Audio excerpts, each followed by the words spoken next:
Yes, the most interesting one. It was in somewhere near Paducah, Kentucky, and Paducah, Kentucky is legitimately in the middle of nowhere. I met up True.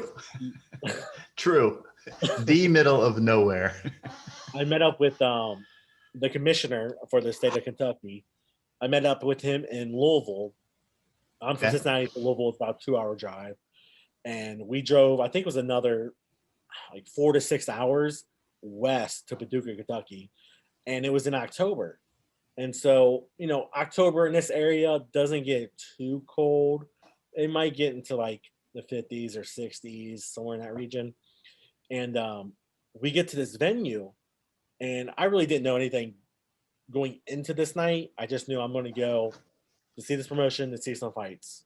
Mm-hmm. We get there, and the middle of nowhere, we're driving along this country road, and we get to this dirt track, like a racetrack, like dirt racing. Yeah. Yeah. And the ring is in the middle of the track. I'm sitting cage side, and it's probably 40 degrees out. I'm in a shorts and t-shirt because I'm expecting like 60s, 70s. I didn't My fault for not looking at the weather ahead of time. And so I'm sitting there shivering the entire time. And there was supposed to be, I think, like 10, 11, 12 fights.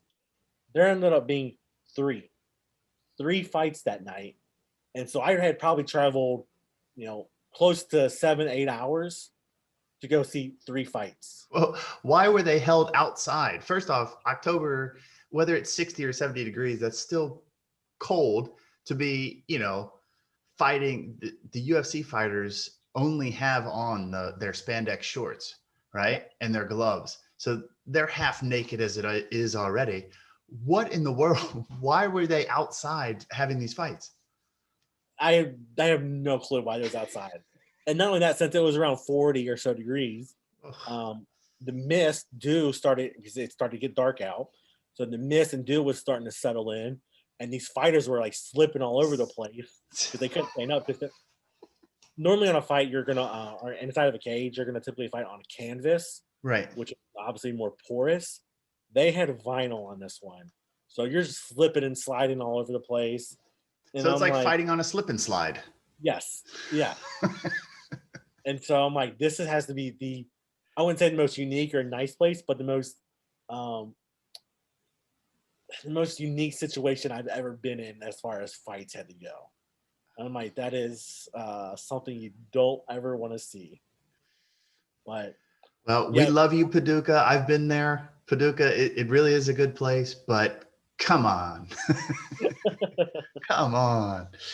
yeah. So Wow. that Yeah, was that's definitely unique. That's an interesting story. I would never imagine that. I would never imagine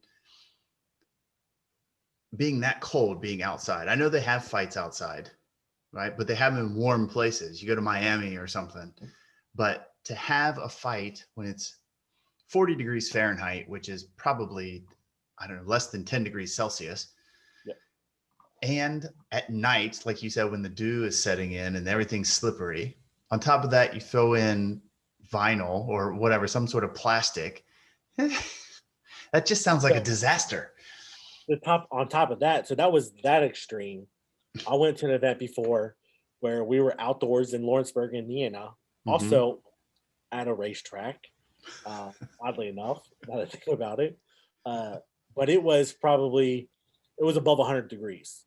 That Ooh. was This was all outdoors, no shade, no AC, and the entire crowd is outdoors, and we're all sweating. Like you stand there, not move, you're sweating. Right. And so again, for whatever reason, different promoter, used the vinyl instead of a canvas, and it happened to be black vinyl at that. Oh And so my you had these goodness. fighters standing on. I can only imagine how hot it was inside the cage. I know it's above 100 outside the cage, and they're sweating everywhere. And that sweat landing on that vinyl also caused them to slip everywhere. So I'm like, I was worried somebody was going to like break their ankle, roll their ankle really bad. Thankfully, no injuries related to the vinyl. But between every round, they had to come out there and wipe the Dry it mat down off. just so they can dry it off. Yeah, it was. And black. Yeah, Their feet must have been on fire. yeah. Black too. Oh. Well, just think when you're getting taken down, and you're the guy on the bottom, your back is Getting exposed to it. fried. Yep. Yeah. Oh Yeah. goodness. So I Wow. felt bad for him. But yeah, that's just weird. The two extremes that honestly I had never thought about that until this interview. But I'm like, yeah, I went to the extreme cold and the extreme heat.